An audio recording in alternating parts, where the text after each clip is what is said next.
প্রতিদিনের সকল কাজকর্ম যেমন স্কুল, কলেজ, অফিস, আদালত, ব্যবসা বাণিজ্য যে যেই কর্মস্থলেই থাকুক না কেন সেই সমস্ত কাজ করে আর আমরা যারা গৃহিণীরা আছি তারা বাড়িতে বসেই রান্না বান্না সংসারটাকে পরিপাটি করে সকল কাজকর্ম শেষ করে যখন রাত হয়ে যায় তখন ক্লান্ত পরিশ্রান্ত দেহে ঘুমোতে চলে যাই। আর ঘুমোতে যাওয়ার আগে আমরা আমাদের রবের কাছে একটা প্রার্থনাই করি, সেটা হচ্ছে নতুন দিনের নতুন একটা স্নিগ্ধ সুন্দর সকাল আমরা রবের কাছে প্রার্থনা করি।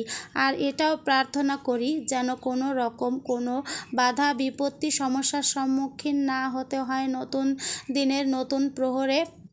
আর যদিও বা কোনো সমস্যার সম্মুখীন হই তাহলে যেন ধৈর্য ধারণ করে ঠান্ডা মাথায় সকল সমস্যার মোকাবেলা করতে পারি, সেই দোয়াই আমরা প্রতিদিন করে থাকি আমাদের রবের কাছে। হ্যালো এভরিওয়ান, আসসালামু আলাইকুম। আমার চ্যানেলের পক্ষ থেকে সবাইকে অনেক অনেক শুভেচ্ছা জানাচ্ছি আমার নতুন আরও একটি ব্লগ ভিডিও দেখার জন্য। সকালবেলা ঘুম থেকে উঠেই ফজরের সালাতটা আদায় করে নিয়েছি এবং তারপরেই সারাদিনের রুটিন অনুযায়ী সব পরিকল্পনা করে নেই, কি রান্না হবে, কোনটার পর কোনটা রান্না হবে বা কোন কাজটার পর কোন কাজ করব, সব কিছুই পরিকল্পনা করে নেই। কারণ টাইমের মধ্যে যেহেতু সব কাজ করতে হয় তাই পরিকল্পনা করে কাজ করলে টাইমটাও সেভ হয় আর সময়ের কাজটাও সময় মতো হয়ে যায়। কিন্তু যতই আমরা পরিকল্পনা করি না কেন আল্লাহ তাআলার ইচ্ছা ছাড়া কোনো কাজেই অগ্রসর হওয়া সম্ভব নয় এবং কোনো পরিকল্পনায়ও সফল হওয়া সম্ভব নয়। সব প্ল্যান পরিকল্পনা ঠিকই ছিল, আমার রাইস কুকারটা হঠাৎ করে নষ্ট হয়ে গিয়েছে। তাই আমার যেহেতু গ্যাসের দুটো চুলা একসঙ্গে অ্যাডজাস্ট চুলা, যার কারণে এক চুলায় আমি চায়ের পানি বসিয়ে দিয়েছি এবং অন্য চুলায় প্রেসার কুকারে ভাতের জন্য পানি বসিয়ে দিয়েছি। কিন্তু হঠাৎ করে কি হলো, গ্যাসটাও অফ হয়ে গেল। কারণ ওই যে বলেছিলাম সকালটা মধুর হবে নাকি তিক্ত হবে, ভালো হবে নাকি সমস্যার জর্জরিত হবে, সেটা আল্লাহ তাআলা ছাড়া কেউই বলতে পারেন না। যতটা সমস্যাই হোক না কেন কোনোভাবেই টাইম লস করা যাবে না, যেহেতু টাইমের মধ্যেই সবাইকে বাসা থেকে বেরিয়ে যেতে হবে জোগাড় যন্ত্র হয়ে। তাই খুব তাড়াতাড়ি করে গ্যাসওয়ালা আঙ্কেলকে ফোন দিয়েছে নুজাতের আব্বু যেন তাড়াতাড়ি আমাদের বাসায় গ্যাস দিয়ে যায়। আর এদিকে আমি বসে না থেকে আমার কাজ চালিয়ে যাচ্ছি, কারণ যতটুকু কাজ এগিয়ে যেতে পারি ততটুকু টাইমই আমার সেভ হয়। তাই হঠাৎ করে আমার মাথায় বুদ্ধি হলো কারি কুকারে রান্না করার কথা। কারি কুকারে যেহেতু আমি সবসময় তরকারি রান্না করি তাই এখানে ভাতও রান্না করা যেতে পারে, চাও তৈরি করা যেতে পারে।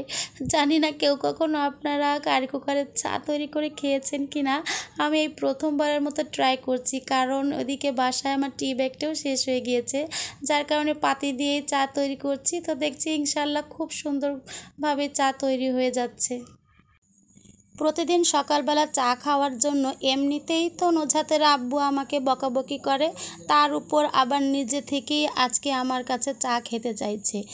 অর্থাৎ সকালবেলা যে এরকম একটা বিব্রতকর পরিস্থিতিতে পড়তে হবে তা ভুলেও রাতে কল্পনা করিনি। কারণ নতুন দিনে নতুন সকালটা কেমন হবে তা একমাত্র আল্লাহ তাআলাই জানেন। তাই ঠান্ডা মাথায় ধৈর্য ধারণ করে সব কিছুই নিজেই পরিকল্পনা করে নিলাম যে কিভাবে সমস্যাটার সমাধান হয়। তবে একটা বিষয়ে ভালো ছিল বা ভালো দিক ছিল, সেটা হলো বিদ্যুৎ ছিল। কারণ যদি বিদ্যুৎটাও চলে যেত তাহলে কোনো পথই আর থাকতো না। আজকে সকালবেলা অবশ্যই আমাকে হোটেল থেকে নাস্তা এনে খেয়ে তারপর সবাইকে বিদায় দিতে হতো, কারণ টাইমের মধ্যে কোনো কাজ না হলে ওই কাজটা ওইভাবে রেখেই আমাকে পরবর্তী কাজগুলো করতে হয়। তবে একটা বিষয় বুঝতে পারলাম যে বিপদে না পড়লে যেমন বন্ধু বান্ধব আত্মীয় স্বজন পাড়া প্রতিবেশী কাউকেই চেনা যায় না, ঠিক তেমনি বিপদে না পড়লে কার কতটুকু ধৈর্য আছে সেটাও বোঝা যায় না। অন্যদিকে বিপদে না পড়লে সকল সমস্যার সমাধানও খুঁজে পাওয়া যায় না। আর এই ধৈর্য ধারণ করাটা আমি শিখেছি আমার হাজব্যান্ডের কাছ থেকে, কারণ আমার হাজব্যান্ডের কিন্তু প্রচুর ধৈর্য। আমি দেখেছি বিপদ ছোট হোক বা বড় হোক বা যে কোনো রকম সমস্যায় আসুক না কেন পরিবারে, আমি তাকে দেখেছি তিনি কিন্তু সব সময় অটল অবিচল এবং ধৈর্যশীল ছিলেন। কোনো বিপদেই কিন্তু তিনি কখনো ভেঙে পড়েননি। আর এই ধৈর্য ধারণ করাটা আমি আমার হাজব্যান্ডের কাছ থেকেই শিখেছি, কারণ যা ভালো তাই গ্রহণ করতে হয়, যা মন্দ সেটাই বর্জন করতে হয়। তবে হাজব্যান্ডের কাছ থেকে যে এই ধৈর্য জিনিসটা আমি শিখতে পেরেছি সেটাই আলহামদুলিল্লাহ, কারণ না চাইতেই অনেক কিছুই তার কাছ থেকে পেয়েছি এবং না চাইতেই অনেক কিছু তার কাছ থেকে শিখেছি। যতই স্কুল কলেজে লেখাপড়া করে যতই অভিজ্ঞতা অর্জন করে না কেন, হাজব্যান্ড হচ্ছে সংসারের বটগাছ, তার কাছ থেকে কিন্তু অনেক কিছু শেখার আছে, শুধু শেখার একটা মন থাকতে হয়। আমি অনেক কিছু পারি, আমি অনেক কিছু শিখেছি, আমি কেন অন্যের কাছ থেকে শিখব, এটা কিন্তু কোনো কথা নয়। কারণ দোলনা থেকে কবর পর্যন্ত প্রতিটা মুহূর্তেই কিন্তু শেখার অনেক কিছু আছে। ওই যে মাথায় বুদ্ধি এসেছিল যে কারি কুকারেও ভাত রান্না করা যেতে পারে, তো সেই আইডিয়া থেকেই কারি কুকারেও ভাত চড়িয়ে দিলাম। ইনশাআল্লাহ খুব সুন্দরভাবে ভাতটা হয়ে গিয়েছে। আর আলু ভর্তাও দিয়ে দিয়েছি, কারণ আলু ভর্তা ছাড়া তো চলবেই না। সকালবেলা আলু ভর্তা, ডিম ভাজি, পটল ভর্তা, চিংড়ি মাছ ভর্তা, যে কোনো একটা ভর্তা হলেই খুব সুন্দরভাবে নাস্তাটা হয়ে যায়। আর টিফিন তো বাচ্চাদেরকে আমি তৈরি করেই দেই। আর এই যে এর মধ্যেই গ্যাস চলে এসেছে, আমি ডিমটা ভেজে নিচ্ছি। কারি কুকারের একটা প্রবলেম কি, এখানে ঝোল জাতীয় তরকারি রান্না করতে হয়, কোনো প্রকার ভাজাভাজি এখানে করা যায় না, কারণ এখানে পানিটা টেনে গেলেই অফ হয়ে যায়, অনেকটা রাইস কুকারের মতো। তাই সবসময় এই কারি কুকারে আমি ঝোল তরকারিটাই রান্না করি। আর হাতে যদি প্রচুর সময় থাকে তাহলে ভাজা যেতে পারে, কারণ এটা একবার অফ হয়ে যায়, আবার নিজে থেকেই চালু হয়ে যায়, আবার অফ হয়ে যায়।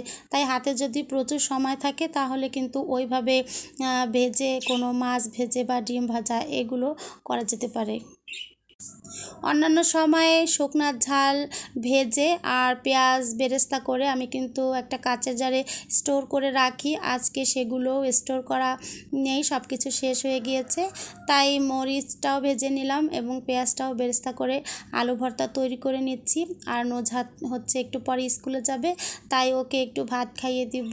আলু ভর্তা দিয়ে ভাত ও খুব পছন্দ করে, সাথে একটু ঘি হলে ওর কাছে আরও বেশি পছন্দ হয়। সকালের নাস্তা, টিফিন সব কিছুই সময়ের মধ্যেই তৈরি হয়ে গিয়েছে আলহামদুলিল্লাহ। আর বাচ্চাদেরকে আজকে সকালে ফ্রেঞ্চ ফ্রাই তৈরি করে দিয়েছি টিফিনের জন্য, ওইটা আর সময়ের অভাবে দেখানো হয়নি, কারণ সকাল থেকেই তো একটু ব্যস্ত ছিলাম। আর এখন হচ্ছে নূরজাতকে খাবার খাইয়ে দিচ্ছি।